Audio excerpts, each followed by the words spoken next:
Welcome back, everyone. So let's do another Dario Argento movie review. And since I started this channel, I had not, before this channel, seen any Dario Argento movies. And I'm glad that I'm watching all of these on this channel just to give, like, my first reaction to. Because all the other ones I saw, I loved or I liked, and I thought were fine.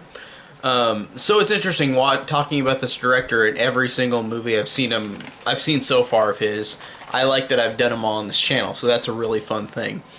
But today let's talk about The Bird with the Crystal Plumage, which is from 1970, and it is his first directed film as well. He wrote a lot of things in like the 60s, but he didn't direct anything until this movie. This was his first movie, and this is a horror movie. I do appreciate that. I was thinking maybe like it would be less. Well, I mean, it's more of a thriller, I guess, than horror. Even though those kind of fall into place in the same genre, but this one, I think, it's weird because watching this one, like, I liked it, but I don't think that this one holds up as much as the other ones probably on rewatch. Because again, this is the first time I saw it, but this one, even though it's his first film, I think that this does give him like a lot of credit because Dario Argento, like I haven't watched his movies in order like of release, so watching them out of order is odd and interesting because he is very good with gore, visual gore and effects. And Italian cinema just is that type of thing in the late 70s to early 80s, starting out really. I mean, even though the 70s did have some gory ones too, maybe even the 60s. I don't know, but I know at least 1970 started this. But this one is not a gory movie, and that's what I thought was funny watching this. Like, this one doesn't have any real on-screen gore. It just does a good job of having off-screen kills. But like, I really do think it does a good job of that. Even though you don't see any gore on screen, I really do like the fact that they take their time and make this really intimidating with the kills before they happen and you don't see them. So I really did appreciate that because this movie, I feel like, didn't have a lot of a budget. It had enough, I bet, but like not enough to where his other movies he did where he could make really great gore effects, because this one doesn't have any gore at all, which isn't a huge negative on the movie's part. It's just a different distinction from his other movies that I've seen that are really extremely gory as opposed to this one. But there are some really effective moments that aren't gory.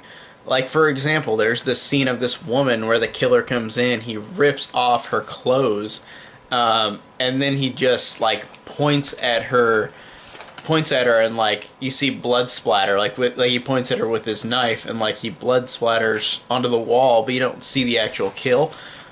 But the use of like showing him taking off the girl's clothes is disturbing and gross, and I do like the fact that that made up for the no gore. Like, I really thought that was appreciated because it was a thing that I was really paying attention to in terms of like there is no gore in the movie. But I like the fact that he does a build up to it, even though you don't see the kill. It's great on-screen build up. That's what I thought I appreciated for it. I really did appreciate that he did this, and this is from 1970. I really like that as well. That this is ahead of American like movies like this. I mean, we had like Psycho and Peeping Tom before this, but I can't really think of anything that's a slasher like this that's a big title, a big horror title in 1970 or underneath, besides Psycho or Peeping Tom, or maybe another Hitchcock movie, but not anything that's like a real slasher. So I did like how this is a slasher movie, even though it's bloodless basically. But I did like how this came out in 1970 before even the big ones really came out, besides Psycho. And the movie has this basic plot, which is kind of just a generic kind of throwaway plot where, like, this guy encounters and saves a girl who's going to get murdered, and then he tries to go catch the killer, which is fine. It's a fine plot. It's been done a lot, but I don't know. That doesn't bother me that much. But honestly, it makes it a little forgettable, though, because there are other Dario Argento movies that do this, like Deep Red did that, where like it's like this guy is trying to find the killer. This guy and this girl are trying to find the killer. And I think there's a couple others that do that too. But of his filmography that I've seen, but this one just, like, in terms of that plot, is just serviceable. It's totally fine. Honestly, the big pull I got from this movie, and without spoiling it, I thought that the ending did a good job of, like, a twist that I didn't expect in 1970, and I did like it, and I did like the fact that it really worked, if that makes sense without spoiling it. So the ending I enjoyed too. It's just one of those movies that it's his first film. It's like it's not the best one, and it's not bad in any way. It's just not his best film. And I appreciated everything he did in this movie, even though it's just nowadays just kind of like, oh, it's just his first movie. There's not much to it. And I kind of feel that way. It's just there's not much to this. It's got a couple okay things about it, but it's just kind of forgettable.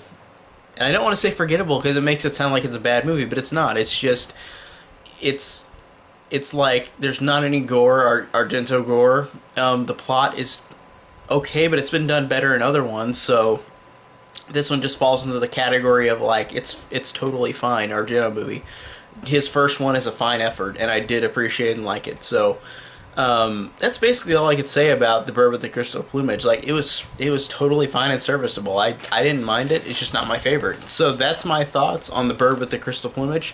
What do you think about this movie? Tell me down below. I'd like to have conversations with you guys. And if you like this link, check my link down below of like Patreon, Twitter, Letterboxd. And thank you guys so much for watching.